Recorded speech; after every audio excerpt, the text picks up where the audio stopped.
Hello दोस्तों। उजाला online education में आपका हार्दिक स्वागत है। और आज के जो हम टेस्ट की बात करेंगे ये भाटिया आश्रम पटवार पुराना बैच का टेस्ट है। भाटिया आश्रम पटवारी भर्ती परीक्षा 2 पुराना बैच का टेस्ट है, जिसमें राजस्थान का एकीकरण से संबंधित हम कुछ प्रश्नों पर चर्चा करेंगे। सारे इंपॉर्टेंट प्रश्नों पर एकीकरण से संबंधित चर्चा करेंगे। और ये आज के दिन का टेस्ट है। तो अभी आप सभी को इसके आंसर देने में आपको समय दूंगा कुछ सेकंड, और आज हम जल्दी जल्दी से इसको सॉल्व करेंगे। 35 प्रश्न है और सारे एकीकरण से संबंधित प्रश्न है, तो आप जल्दी से आंसर दीजिए। प्रश्न नंबर 1 है, राजस्थान एकीकरण की प्रक्रिया में प्रथम चरण में मत्स्य संघ के प्रधानमंत्री कौन बने? राजस्थान एकीकरण की प्रक्रिया में प्रथम चरण में मत्स्य संघ के प्रधानमंत्री कौन बने? राजस्थान की एकीकरण की प्रक्रिया हुई थी, उसमें प्रथम चरण कौन सा था? मत्स्य संघ बना था। उसमें उसके प्रधानमंत्री कौन बने थे? इसका आंसर है, जल्दी से बताओ। और यदि आप इस चैनल पे पहली बार आए हो तो प्लीज़ चैनल को सब्सक्राइब कीजिए। अभी तक आपने नहीं किया सब्सक्राइब तो भी आप सब्सक्राइब कीजिए पहले, और बेल आइकन पे क्लिक कीजिए ताकि आपको नोटिफिकेशन मिल जाए अगले वीडियो का। और वीडियो को सभी दोस्त एक बार लाइक ज़रूर कीजिए। राजस्थान एकीकरण की प्रक्रिया में प्रथम चरण में कौन था प्रधानमंत्री? तो उसका सही आंसर है शोभाराम कुमावत। शोभाराम कुमावत था वो मत्स्य संघ का प्रधानमंत्री था प्रथम चरण का। और प्रश्न नंबर 2 है, मैं अपने डेथ वारंट पर हस्ताक्षर कर रहा हूँ, ये कथन विलय पत्र पर हस्ताक्षर करते हुए किस शासक के थे? किस शासक के थे? मैं अपने डेथ वारंट पर हस्ताक्षर कर रहा हूँ, ये कथन किसने कहा था जब एकीकरण के समय ही? किस रियासत के शासक था और उसका नाम क्या था? जल्दी से मंसर बताइए।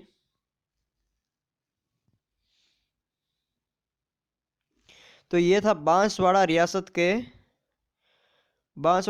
के महारावल चंद्रवीर सिंह। महारावल चंद्रवीर सिंह ने कहा था, मैं अपने डेथ वारंट पर हस्ताक्षर कर रहा हूँ। और प्रश्न नंबर 3 है, किस तारीख को राजस्थान दिवस मनाया जाता है? राजस्थान दिवस किस तारीख को मनाया जाता है?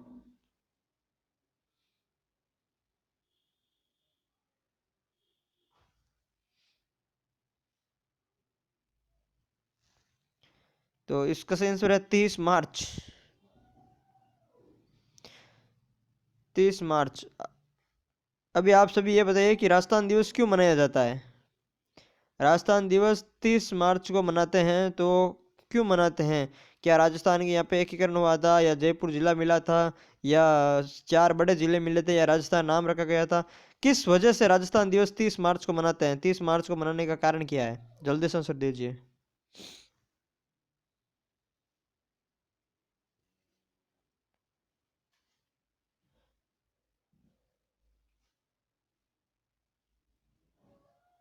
तो इसका 30 मार्च को बनने का कारण है कि इसी दिन राजस्थान की जो राजधानी है वो जयपुर को बनाया गया था, इसलिए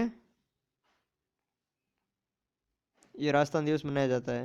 राजस्थान निर्माण के तृतीय चरण में 18 अप्रैल 1948 को किस संघ का गठन हुआ? तो तीसरे चरण में कौन सा संघ, अर्थात तीसरे चरण में नाम क्या था? कितने चरण में गठित हुआ था? और 7 चरण में हुआ था।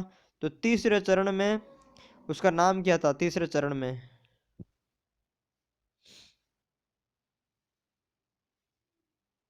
जल्दी से आंसर दीजिए। पहला चरण मत्स्य संघ था, और दूसरा चरण है वो राजस्थान संघ था। तीसरा क्या नाम था जल्दी से? तो तीसरा चरण का नाम था संयुक्त संयुक्त राजस्थान। पहला चरण मत्स्य संघ, दूसरा राजस्थान संघ, तीसरा संयुक्त राजस्थान। प्रश्न नंबर 5वां, राजस्थान निर्माण के द्वितीय चरण में इसकी राजधानी कौन सी थी? जब दूसरा चरण हुआ था तो उसकी राजधानी कौन सी थी? जल्दी से आंसर बताइए, दूसरे चरण में कौन क्या राजधानी बनी थी?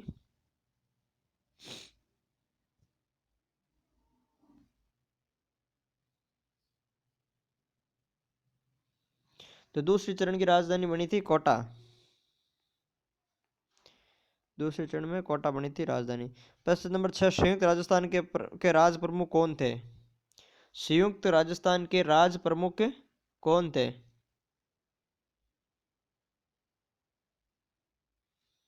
संयुक्त राजस्थान अभी अभी बात की थी, तीसरा चरण था।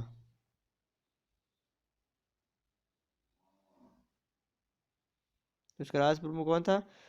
उदयपुर के महाराणा भूपेल सिंह। इसका सही आंसर है उदयपुर के महाराणा भूपाल सिंह है वो इसके राज प्रमुख थे। प्रश्न नंबर 7 है, राजस्थान में स्वतंत्रता प्राप्ति के समय कितने चीफ थे और कितने ठिकाने थे? जल्दी से आंसर दीजिए। तो ये आप सभी को आता है कि राजस्थान के एकीकरण के लिए 19 रियासतें थी, एक चीफ कमिश्नर एरिया था और 3 ठिकाने थे। ठिकाने भी कौन कौन से थे? निमराना, लावा और कुशलगढ़। वृद्ध राजस्थान के मुख्यमंत्री कौन थे? प्रश्न नंबर 8 है, वृद्ध राजस्थान के मुख्यमंत्री कौन थे? अब वृद्ध राजस्थान किस चरण में बना था, तो इसके मुख्यमंत्री कौन है?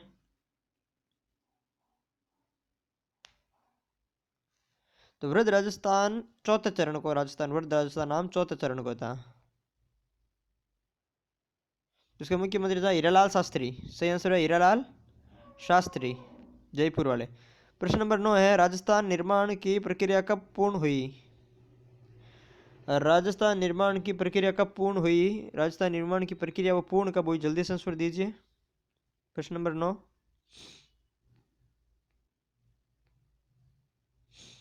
तो इसका सही आंसर है 1 नवंबर 1956 है वो इसकी प्रक्रिया पूर्ण हुई थी। 7 चरणों में हुआ था, जिसमें अंतिम चरण 7वां 1 नवंबर 1956 को पूर्ण हो गया। तब से यह निर्माण की प्रक्रिया पूर्ण कही जाती है। प्रश्न नंबर 10, कौन से संविधान संशोधन द्वारा राज प्रमुख के स्थान पर राज्यपाल का पद सृजित किया गया? ऐसा कौन सा संविधान संशोधन है जिसके द्वारा राज प्रमुख के स्थान पर राज्यपाल का पद सृजित किया गया? अर्थात किस संविधान संशोधन के द्वारा राज प्रमुख को राज्यपाल कहने लग गई? तो इसका सही आंसर है 7वां संविधान संशोधन के तहत। प्रश्न नंबर 11, संविधान निर्मात्री सभा में राजस्थान के किस राज्य ने अपना सर्वप्रथम प्रतिनिधित्व भेजा था? संविधान निर्मात्री सभा में किस राज्य ने अपना सर्वप्रथम प्रतिनिधित्व भेजा था?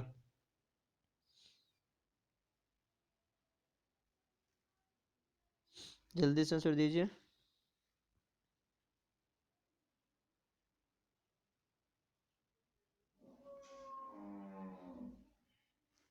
तो इसका सही आंसर है बीकानेर।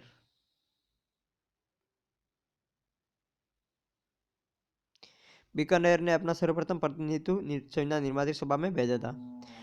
प्रश्न नंबर 12 है, मत्स्य संघ का राज प्रमुख किससे बनाया गया है? मत्स्य संघ का राज प्रमुख किससे बनाया गया है? मत्स्य संघ का राज प्रमुख, जल्दी से आंसर दीजिए। मत्स्य संघ में कौन कौन से जिले आते थे? ABCD, अलवर, भरतपुर, करौली और धौलपुर। तो इसमें से राज प्रमुख किसे बनाया गया था? तो धौलपुर के महाराज है वो उदयभान सिंह को। सही आंसर होगा 12वें में उदयभान सिंह। प्रश्न नंबर 13, संयुक्त राजस्थान की राजधानी किसे बनाया गया? तो संयुक्त राजस्थान की राजधानी किसे बनाया गया था? संयुक्त राजस्थान कौन सा चरण था? अभी हमने बात की थी तीसरा चरण। तो तीसरे चरण में उसको उदयपुर को शामिल किया गया, तो राजधानी भी उदयपुर बनाया गया। सही आंसर होगा उदयपुर। प्रश्न नंबर 14 है, मत्स्य संघ को वृद्ध राजस्थान में किस समिति की सिफारिश पर मिलाया गया? मत्स्य संघ को वृद्ध राजस्थान में किस समिति की सिफारिश पर मिलाया गया? मत्स्य संघ को राजस्थान में जब 5वां चरण हुआ था, तब 5वें चरण में मत्स्य संघ राजस्थान में मिला था। पहला चरण मत्स्य संघ बना था, दूसरा चरण राजस्थान संघ बना था, तीसरे चरण में संयुक्त राजस्थान संघ बना था जिसमें उदयपुर शामिल होता, चौथा चरण में वृद्ध राजस्थान संघ बना था और 5वां चरण जब मत्स्य संघ भी इसमें शामिल हो गया था और संयुक्त बृहत्तर राजस्थान बना था। तो 14 का जो प्रश्न है, इस समिति की किस सिफारिश पर इसको मिलाया गया था 5वां चरण? तो इसका सही आंसर होगा शंकर देवराय, शंकर देवराय समिति, शंकर देवराय की समिति की सिफारिश पर वो मिलाया गया था। प्रश्न नंबर 15, राजस्थान यूनियन राजस्थान संघ का गठन करने हेतु जून 1946 जून 1946 को राजपुताना, गुजरात व मालवा के शासकों को का एक सम्मेलन किसने बुलाया था? राजपुताना, गुजरात व मालवा के शासकों का एक सम्मेलन जून 1946 में किसने बुलाया था? तो इसका सही आंसर जल्दी से बताइए। राजपुताना, गुजरात और मालवा तीनों को मिलाकर एक जो अलग से राजस्थान यूनियन बनने का गठन करने हेतु जून 1946 में किसने सम्मेलन बुलाया था? तो 15वें का जो सही आंसर है वो है महाराणा भूपाल सिंह, मेवाड़ महाराणा भूपाल सिंह। प्रश्न नंबर 17, स्वतंत्रता के बाद देशी रियासतों का एकीकरण करने के लिए किसके नेतृत्व में रियासती विभाग का गठन किया गया? रियासती विभाग का गठन किसके नेतृत्व में किया गया था? एकीकरण करने के लिए जो रियासतों को एक विभाग बनाया था, रियासती विभाग, उसको अध्यक्ष किसको बनाया गया था और उसका सचिव कौन था? तो इसका सही आंसर है सॉल्व का सरदार पटेल, सरदार वल्लभ भाई पटेल इसका अध्यक्ष था और वीपी मेनन है वो इसका सचिव था। राजस्थान के प्रथम राज्यपाल कौन बने? राजस्थान के प्रथम राज्यपाल कौन बने? प्रश्न नंबर 17 जल्दी से आंसर दीजिए।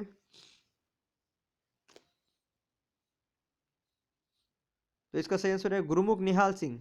गुरुमुख निहाल सिंह इसका प्रथम राज्यपाल बना था। प्रश्न नंबर 18 है राजपूताना में सबसे बड़ी व सबसे छोटी रियासत कौन सी थी? सबसे बड़ी रियासत और सबसे छोटी रियासत कौन सी थी? जल्दी से दीजिए। और सबसे पुरानी रियासत, सबसे पुरानी रियासत भी बता देना साथ में। 19 रियासतें थी, 3 ठिकाने थे, एक चिपसी प्रांत थी, उनमें से सबसे बड़ी, सबसे छोटी और पुरानी रियासत। तो 18वां का सही आंसर है सबसे बड़ी रियासत है वो मारवाड़ की रियासत है, वो सबसे बड़ी रियासत थी। शाहपुरा की रियासत है वो सबसे छोटी रियासत थी और मेवाड़ की रियासत है वो सबसे पुरानी रियासत है। मेवाड़ रियासत है वो सबसे पुरानी है और झालावाड़ है वो नवीनतम है। चलो प्रश्न नंबर 19 पे बात करते हैं। तो प्रश्न नंबर 19 है भारतीय संविधान के निर्माण के समय राजपूताना किस श्रेणी में शामिल था? भारतीय संविधान के निर्माण के समय राजपूताना किस श्रेणी में शामिल था? आपसे रिक्वेस्ट है जल्दी से जल्दी इस वीडियो को एक बार लाइक कीजिए सभी। भारतीय संविधान के निर्माण के समय राजपूताना किस श्रेणी में शामिल था? जो ABC 3 श्रेणियां बनाई गई थी उन श्रेणियों में से राजपूताना कौन सी श्रेणी में शामिल था? तो इसका सही आंसर है बी श्रेणी। बी श्रेणी में जो राजपूताना शामिल था। प्रश्न नंबर 20 है राजस्थान के एकीकरण के सप्तम चरण 7वें चरण में झालावाड़ जिले के किस क्षेत्र को मध्य प्रदेश में मिलाया गया? राजस्थान एकीकरण का कौन सा चरण 7वां चरण में झालावाड़ जिले के किस क्षेत्र को मध्य प्रदेश में मिलाया गया था? तो कौन सा क्षेत्र को मध्य प्रदेश में मिलाया गया था? जल्दी से आंसर दीजिए। झालावाड़ जिले का कौन सा क्षेत्र को मध्य प्रदेश में मिला दिया गया था?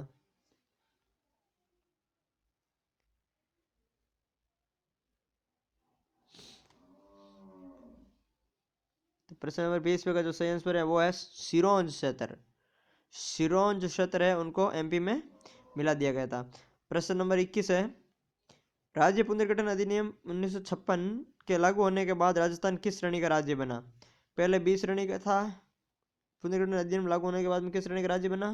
तो इसका सही आंसर है जल्दी से बताइए।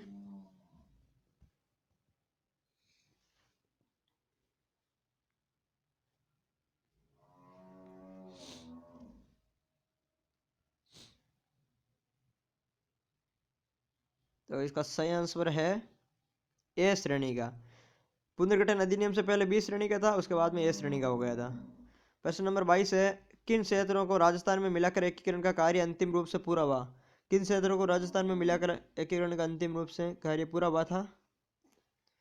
राजस्थान में मिलाने की बात कर रही हैं, MP में मिलाने की नहीं है। हमने सिरोंज है वो दे दिया था झालावाड़ को, उसके बाद में मिलाया कौन सा था? सुनेल टप्पा, आबू सिरो का क्षेत्र और जो सुनेल टप्पा क्षेत्र है उसको। प्रश्न नंबर 23 है राजस्थान का नाम अंगीकृत करने की तिथि क्या थी?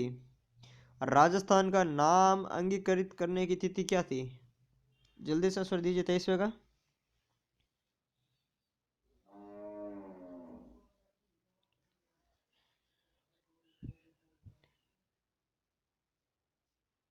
तो इसका सही आंसर है 23वें का 26 जनवरी 1950 इसका सही आंसर होगा। 26 जनवरी 1950 है इसका सही आंसर होगा। प्रश्न नंबर 24 राजस्थान का एकीकरण कुल कितने समय में पूर्ण हुआ? समय पूछ रहा, 7 चरणों में हुआ लेकिन कितने समय में पूर्ण हुआ? समय कितना लगा राजस्थान का एकीकरण में? जैसे 18 मार्च से शुरू हुआ था, वहां से लेकर 1 नवंबर 1956 तक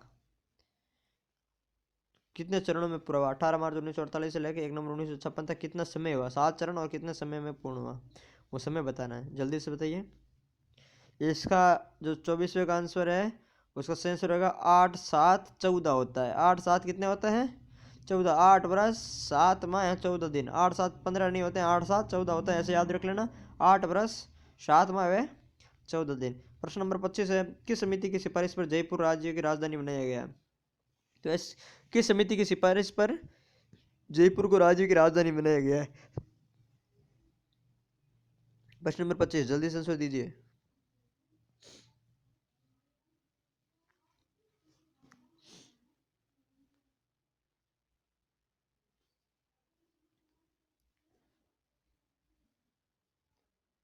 तो इसका सही आंसर है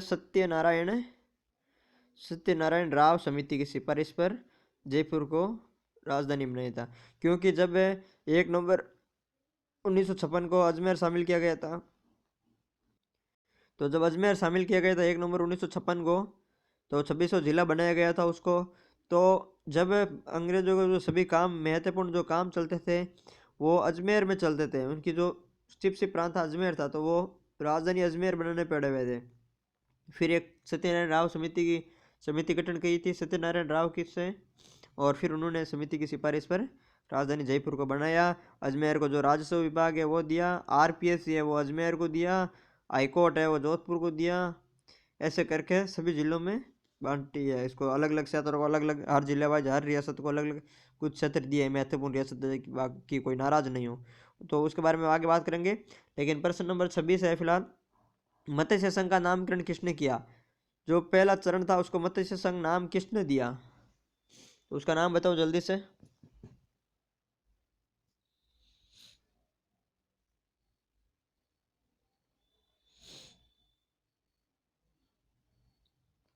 तो इसका सही आंसर है के एम मुंशी। के एम मुंशी इसका सही आंसर है। मत्स्य संघ सबसे पहले के एम मुंशी ने दिया था। प्रश्न नंबर 27, मत्स्य संघ का उद्घाटन किसने किया? मत्स्य संघ का उद्घाटन किसने किया था? तो मत्स्य संघ पहला चरण था और उसको उद्घाटन के समय कौन आया था?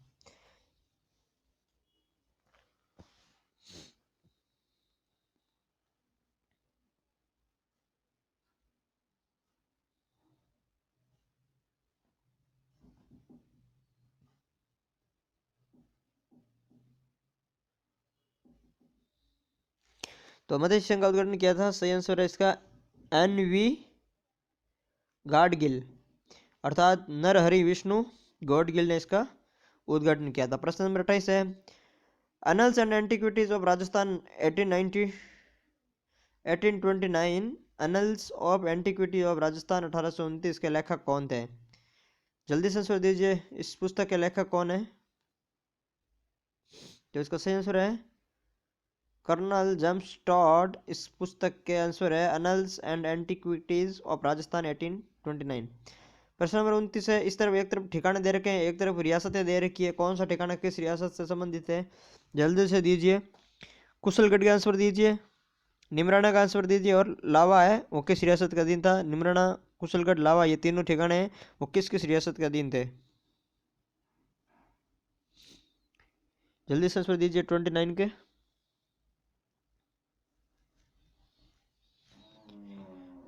जल्दी से जल्दी वीडियो को लाइक भी कर दीजिए सभी दोस्त।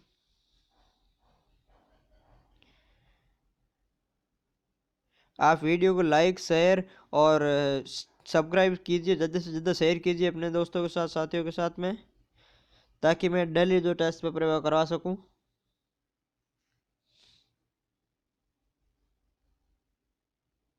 तो इसका सही आंसर है कुशलगढ़ बांसवाड़ा रियासत में, निमराना अलवर रियासत में, और लावा जयपुर रियासत से संबंधित था। वर्तमान में लावा है वो टोंक में है, लेकिन उस समय रियासत की बात की गई है तो वो जयपुर रियासत में शामिल था, निमराना अलवर रियासत में शामिल था, और टोंक कुशलगढ़ रियासत, जो कुशलगढ़ है सॉरी, वो बांसवाड़ा रियासत में शामिल था। प्रश्न नंबर 30 है, Gopilal Yadav, master Bholanath, doctor Mangal Singh, Chiranji Lal. Gopilal Yadav, master Bholanath, doctor Mangal Singh, Chiranji Lal Sharma का संबंध एकीकरण के किस संघ से है? इनका संबंध एकीकरण के किस संघ से है? Master Gopilal Yadav, master Bholanath, Mangal Singh. तो 30वें का आंसर है मत्स्य संघ। 30वें का आंसर मत्स्य संघ ही है। मत्स्य संघ से सारे संबंधित थे, गोपी किशन, भोलानाथ, मंगल सिंह, चिरंजी लाल वगैरह है। मत्स्य संघ से। प्रश्न नंबर 31 है, वृहद राजस्थान का उद्घाटन किसने किया था? वृहद राजस्थान का उद्घाटन किसने किया था? जल्दी से इसका आंसर दो। वृहद राजस्थान का उद्घाटन मत्स्य संघ का हेनरी गॉडगिल ने किया था।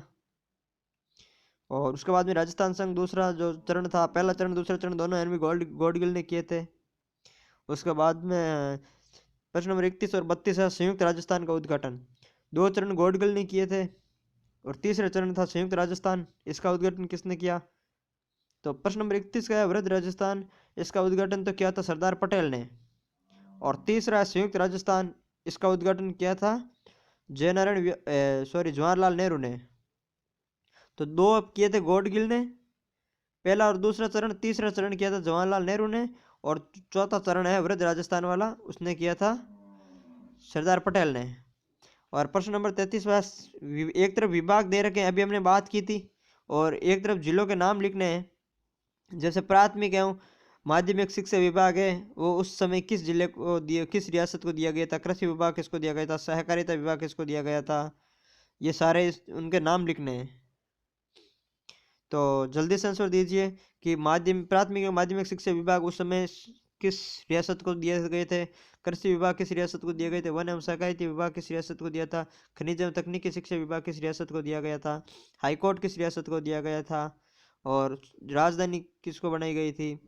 आरपीएससी का मुख्यालय कहाँ दिया गया था? ये सभी जब 1956 में हुआ था अंतिम एकीकरण, अंतिम चरण था, उसके बाद में ये सभी आवंटित किए गई थी, कोई भी रियासत वाला नाराज नहीं हो। तो इसका सही आंसर है प्राथमिक एवं माध्यमिक शिक्षा विभाग का सही आंसर है बीकानेर। सही आंसर है बीकानेर। वर्तमान में जो है वो आरबीसी का है वो मुख्यालय, जैसे शिक्षा निदेशालय बीकानेर ही कहलाता है, इसका डायरेक्टर है बीकानेर ही बैठते हैं। और माध्यमिक शिक्षा बोर्ड है वो अजमेर करवाता है, लेकिन इसका जो मेन हेडक्वार्टर है वो बीकानेर है। इसके बाद में कृषि विभाग, तो कृषि विभाग दिया था भरतपुर को, कृषि विभाग दे दिया था उन्होंने भरतपुर को। उसके बाद में वन एवं सहकारिता विभाग, तो ये दे दिया उन्होंने कोटा को। उसके बाद में खनिज एवं तकनीकी शिक्षा विभाग, तो ये उनको दे दिया था उदयपुर को। खनिज विज्ञान, खान एंड खनिज विज्ञान RSMML जो उसका मुख्यालय है वो उदयपुर में है। और प्रश्न नंबर 34 की बात करते हैं, पेन पिस्टल घटना किस रियासत व उसके प्रमुख से जुड़ी गई है? पेन पिस्टल की घटना किस रियासत से जुड़ी गई है? जब एकीकरण के समय, जब कौन सी रियासत थी जिसके एकीकरण के टाइम ये घटना हुई थी, पेन पिस्टल की घटना? तो प्रश्न नंबर 34 का सही आंसर है जोधपुर मारवाड़ रियासत थी। मारवाड़ रियासत के हनुमंत सिंह से संबंधित ये घटना है। और प्रश्न नंबर अंतिम है 35वां प्रश्न, निम्न ठिकाना किस चरण व संघ में राजस्थान निर्माण प्रक्रिया में पूर्ण रूप से शामिल हुआ था? देखो निम्न ठिकाना अभी हमने बात की थी, किस में था? अलवर रियासत में हमने बात की थी, निम्न अलवर रियासत में था। लेकिन इसका किस चरण और संघ में राजस्थान निर्माण में पूर्ण प्रक्रिया में शामिल हुआ? देखो निम्न तो पहले चरण में शामिल हो गया था, जब अलवर में था तो पहले चरण में मत्स्य संघ में भी शामिल हो गया था। लेकिन पूर्ण रूप से शामिल कब हुआ? तो पूर्ण रूप से शामिल जब होगा जब मत्स्य संघ राजस्थान में मिलेगी। तो मत्स्य संघ राजस्थान में 5वें चरण में मिली थी, और 5वें चरण में हो गया। और उसका नाम क्या रखा था मिलने के बाद में? तो संयुक्त बृहत्तर राजस्थान रखा था। तो इसका सही आंसर हो जाएगा ये 5वें चरण में संयुक्त बृहत्तर राजस्थान। तो दोस्तों ये थे आज के 35 प्रश्न थे, और सभी एकीकरण से संबंधित इंपॉर्टेंट प्रश्न थे। यदि आपने चैनल को सब्सक्राइब नहीं किया तो जल्दी से सब्सक्राइब कीजिए।